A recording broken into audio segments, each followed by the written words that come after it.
Hey y'all, it's me, Miss B, and today we are identifying more properties of rational functions.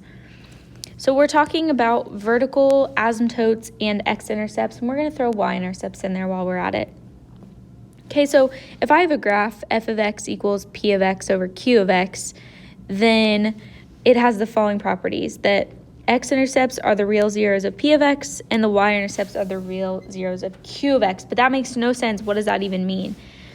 What that means is what I can do is I can set my numerator, 3x minus 9, equal to 0, and I can set my denominator, x plus 2, equal to 0, and it will give me my x-intercepts and my y-intercepts, respectively. So I'm going to go ahead and solve each of these. This one I'll add 9. Divide by 3, and so x is equal to 3 is the intercept. Let me change that to yellow.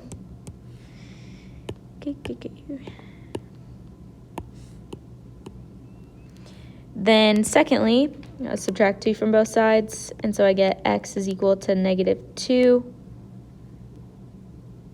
for my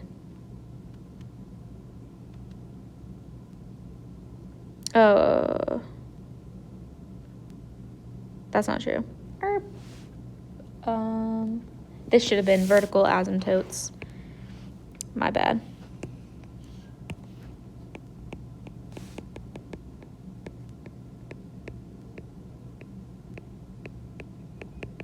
Sorry. Vertical asymptotes.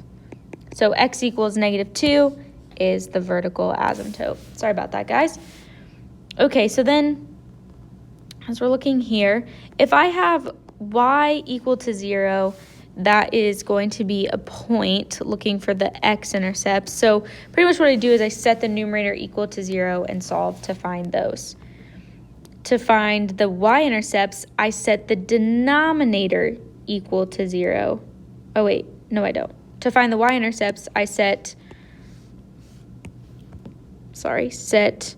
all x's equal to 0 and solve.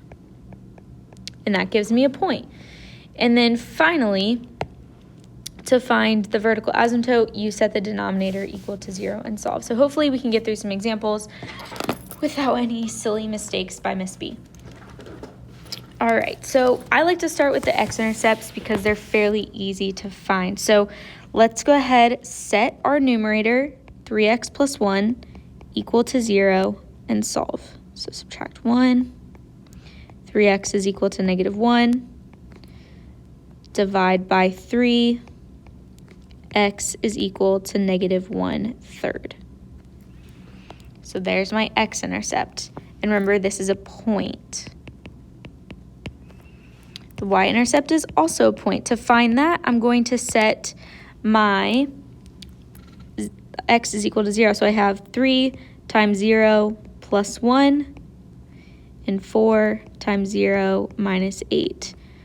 So I get 1 over negative 8 as my y-intercept, which again is a point. So just taking these x's and plugging 0 in for those.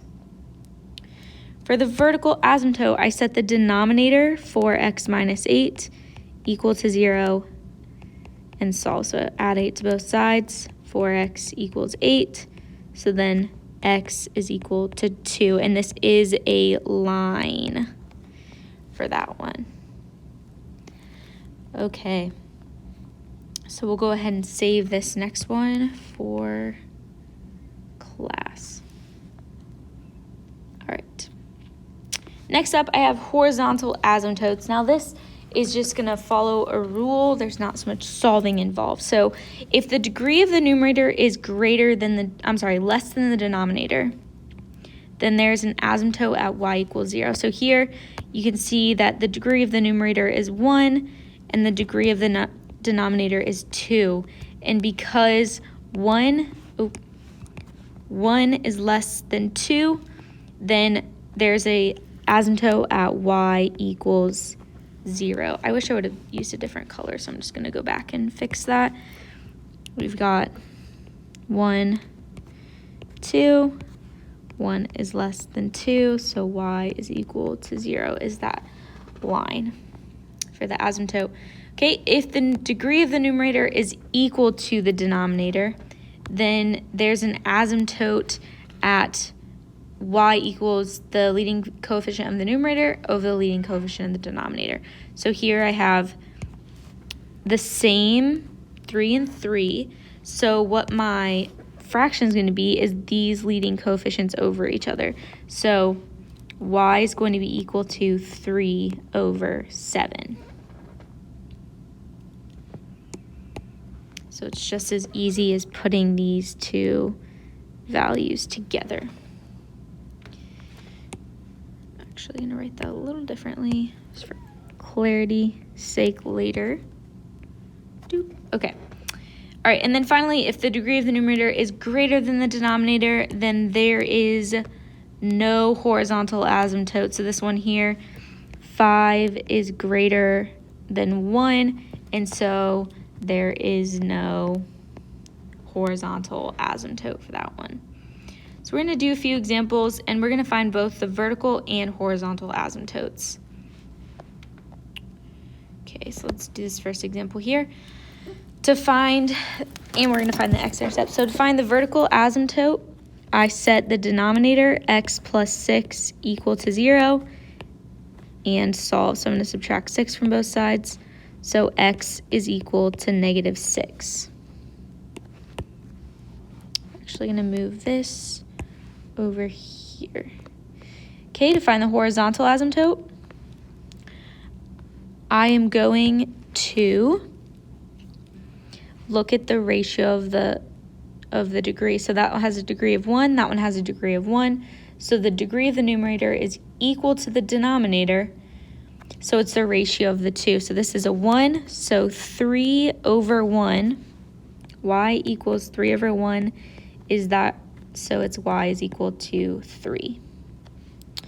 For the x-intercept, I set my numerator 3x plus 5 equal to 0 and solve.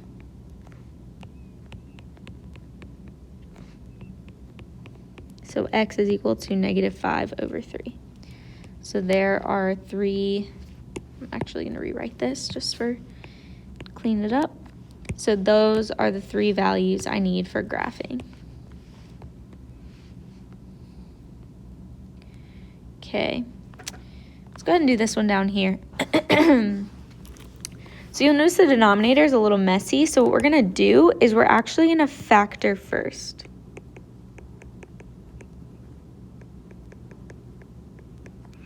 So this is going to be 3x, and then this factors, I need two numbers that add to be 7 but multiply to be 6. So x plus 1 times x plus 6 will give me that. So then I can follow along. So I'm going to do my vertical asymptote.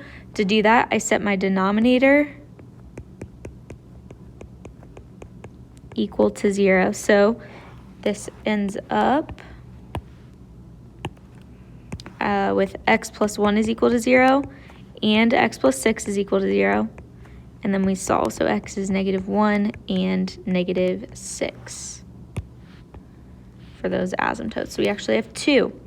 For the horizontal asymptote, I compare the numerator's degree and the denominator's degree. So I have 2 and 1. Because it's greater in the denominator, y is equal to 0. Finally, for the x-intercept, I set the numerator 3x equal to 0 and solve for x. All right, and we'll save this last example for class. All right, that